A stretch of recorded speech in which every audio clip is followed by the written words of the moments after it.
Hi friends, അപ്പോൾ നമ്മൾ ഇന്ന് ഉണ്ടാക്കാൻ പോകുന്നത് എഗ് ലോലിപ്പോപ്പാണ്. അടിപൊളിയാണ്, ഈസിയാണ്, സിമ്പിളാണ്, ടേസ്റ്റിയാണ്.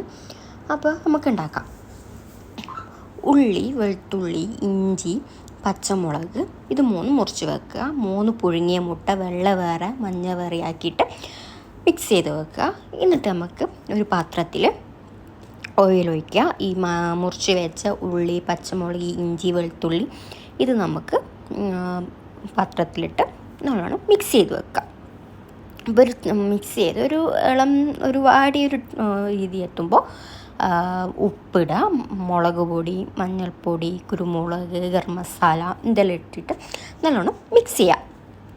അപ്പോൾ ഇതിൻ്റെ പച്ചമണലം മാറുന്നത് വരെ, ഒരു പച്ച ചൊയ മാറുന്നത് വരെ മിക്സ് ചെയ്ത് വെക്കുക. എന്നിട്ട് നമ്മൾ നേരത്തെ മാറ്റി വെച്ച് ഈ മുട്ടേൻ്റെ മിക്സ് ഉണ്ടല്ലോ അത് നമുക്ക് ഇതിലേക്ക് ഇടാം.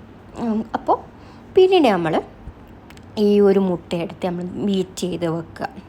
ഈ ഒരു മുട്ട ബീറ്റ് ചെയ്ത് വെച്ച് നമ്മൾ നേരത്തെ മുട്ടേൻ്റെ മിക്സ് ഉണ്ടല്ലോ ഈ ഉള്ളിയെല്ലാം ഇട്ടിട്ടുള്ള അതിൽ കുറച്ച് അരിപ്പൊടി ഇടാം. അപ്പോൾ അങ്ങനെ അരിപ്പൊടി ഇട്ട് കഴിഞ്ഞാൽ ഒരു ഉണ്ടയാക്കാൻ പറ്റുന്ന രീതിയിൽ മിക്സ് ചെയ്ത് വെക്കുക. അപ്പോൾ അങ്ങനെ ഫുള്ളെടുത്ത് മിക്സ് ചെയ്ത് വെക്കാം. എന്നിട്ട് അടുത്തത് നമുക്ക് ബ്രെഡ് പൊടി, ഞാനെടുത്തത് ബ്രെഡ് പൊടിയാണ്. നിങ്ങൾക്ക് ബ്രെഡോ റസ്കോ എന്താണെന്ന് വെച്ച് കഴിഞ്ഞാൽ എടുക്കാം. അതെടുക്കുക. എന്നിട്ട് നമ്മൾ നേരത്തെ ഉരുട്ടിയാക്കി വെച്ച മറ്റേ മിക്സ് ഉണ്ടല്ലോ അത് നമുക്ക് മുട്ടയിൽ വിടുക. എന്നിട്ട് ബ്രെഡ് പൊടിയിലാക്കുക. അങ്ങനെ ഇത് മൊത്തത്തിൽ ചെയ്തെടുക്കുക. മുട്ടയിൽ മുക്കുക, ബ്രെഡിൽ പൊടിയിലാക്കുക. അങ്ങനെ മൊത്തത്തിൽ എടുത്തിട്ടിട്ട് നമുക്ക് ഇത് പൊരിക്കാം. ഈസിയാണ്, ഇത്രയേ ഉള്ളൂ. ഇനി ഇത് പൊരിഞ്ഞത് നമുക്ക് ഓരോ ഭാഗം പൊരിച്ചെടുക്കുക. ഇത്രയേ ഉള്ളൂ, ഭയങ്കര ഈസിയാണ്, നല്ല ടേസ്റ്റിയാണ്.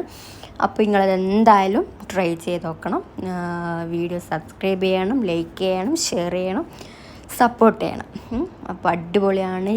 വൈകുന്നേരത്തെ ചായക്കെല്ലാം അടിപൊളിയായിട്ടുള്ള സാധനമാണ്. അപ്പോൾ എല്ലാവരും ട്രൈ ചെയ്ത് നോക്കുക.